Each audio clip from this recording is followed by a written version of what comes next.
Ortiz, que história é essa do seu adversário querer acabar com o bem-estar animal na cidade? Pessoal, olha que absurdo.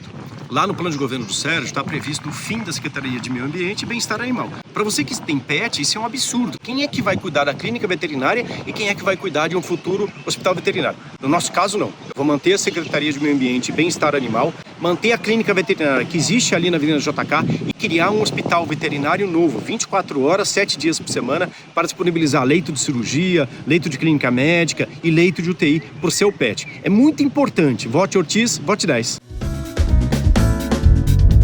É com Ortiz Júnior até